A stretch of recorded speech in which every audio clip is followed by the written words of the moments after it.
Alright, so down here in Florida, we enjoy a pretty nice climate, so my bike works for me pretty much all throughout the year, so I never put it up for winter storage. But a lot of other places in the country and the world, it does get too cold to ride, I will admit that. So you got to put your bike up for storage. In the springtime, I see it all the time. Craigslist is full of ads that say, oh, I put the bike away for storage for the winter and now it won't start, so I'm selling it for 10% of what it's worth. And that's just because it wasn't stored properly. So this video is going to be about proper wintertime storage for your motorcycle. It's really easy, just a couple of things you need to do to make sure that your bike wakes up just as good as it went to sleep. First thing you gotta do is fill up your tank all the way up to the top, all the way up to the base of the neck, and then add a little bit of fuel stabilizer. You can get that at any auto parts store or whatever. Just add the recommended amount for the number of gallons that your tank is, so that it prevents the more volatile parts of the gasoline in your tank from evaporating. This is pretty important because the main goal really is like rust prevention and corrosion from water infiltration. So if you've got your tank that's filled all the way up, then the humid air that's coming in and out isn't going to stay in here too much, and it's not going to pollute your gas, and it's not going to rust out your tank. So a little bit of stable, and fill up your tank all the way. Now turn your petcock to off, start your bike, and run it out of gas in the carbs. After that, locate your float bowl drain screw and drain out any remaining gasoline in your carbs. You want these to be bone dry so that they don't turn into varnish and sticky, gooey mess inside your carbs. This is probably the most important part because sitting up carbs are what is probably the biggest danger for your bike when it's in storage. Next, you're going to want to change the oil. This is especially important if you're going to be putting your bike away for like 4 or 5 months or more. Just like the process of respiration in the human body makes the blood a little bit more acidic from the accumulation of carbon dioxide, so too does oil get a little bit acidic from internal combustion. So if you have nasty oil sitting in your gears and your internal motor parts all winter, it's going to corrode the metal a little bit from the carbon dioxide and other byproducts of combustion, and that's not good for your engine. So just change the oil, press your starter motor and rotate the engine a couple of times to get that oil circulated a little bit. Probably a good idea to put in a new filter, but that's not as terribly critical. Next, we're going to pull the spark plug wires, pull out a spark plug, and put about a tablespoon or so of regular engine oil in there, and rotate the engine. You can just do this by tapping the starter button, rotate the engine a little bit, because you want it all really well lubricated in there. Alternatively, you can take some foaming oil spray and just spray a shot in there, and then you don't really need to rotate the engine a little bit. This is going to prevent your engine from locking up if you store it for a long period of time, and it's just going to keep everything really well lubricated in there. Next, you're going to take your battery out and put it on a tender. This is just a really cheapo trickle charger that I bought at Walmart for like 15 bucks. It's a 1.5 amp, and it's perfect for this application. If you have a couple of batteries that you're going to be keeping over the winter time, you can run them in sequence and have the tender take care of them all.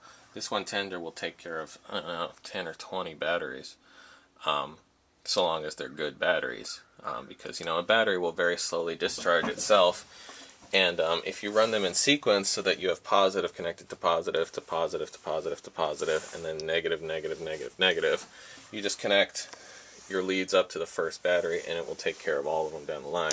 So maybe you have a couple bikes, a four-wheeler, or a lawnmower, or whatever, you're putting it all away for storage. Just line them all up like this and wire them in sequence, and one tender will take care of them all, provided, of course, that they're all 12-volt batteries. If you have a center stand, go ahead and put your bike up on the center stand and put the front wheel underneath a couple layers of cardboard.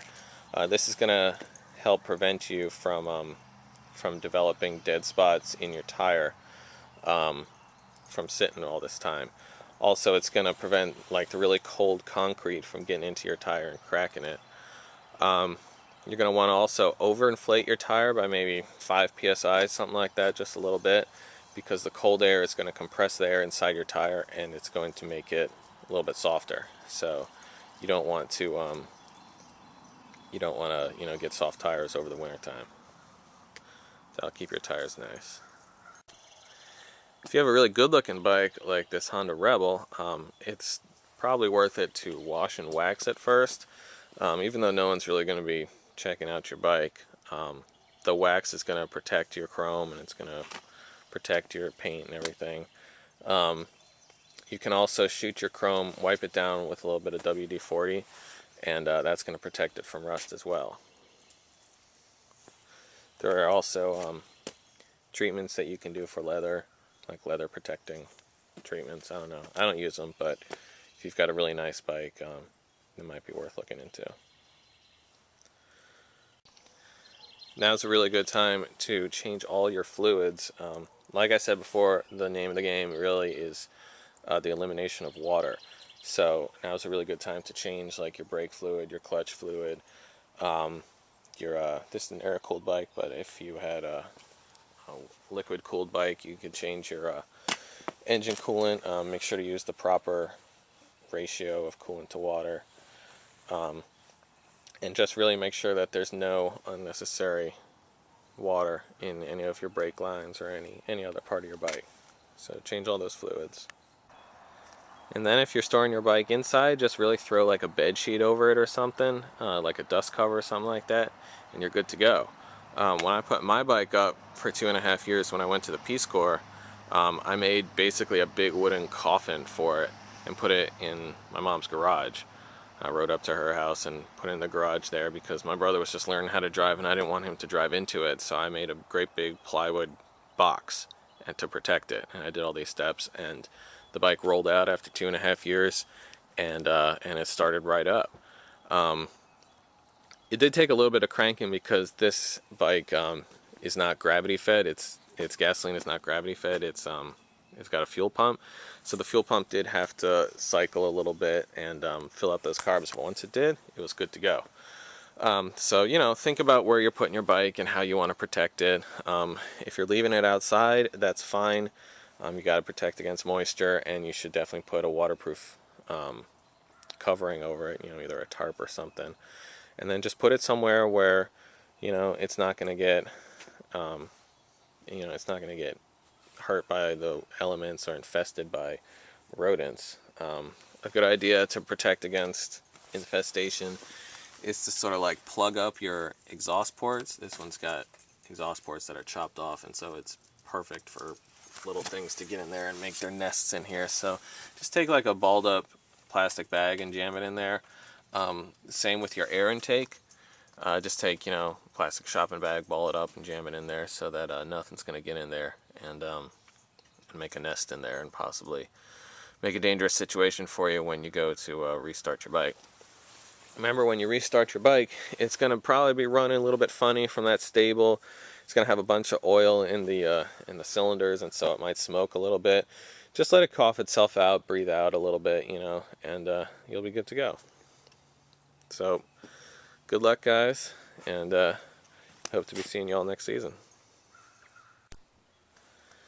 And remember, if these little guys can make it outside during the winter time, so can your bike. Isn't that cute?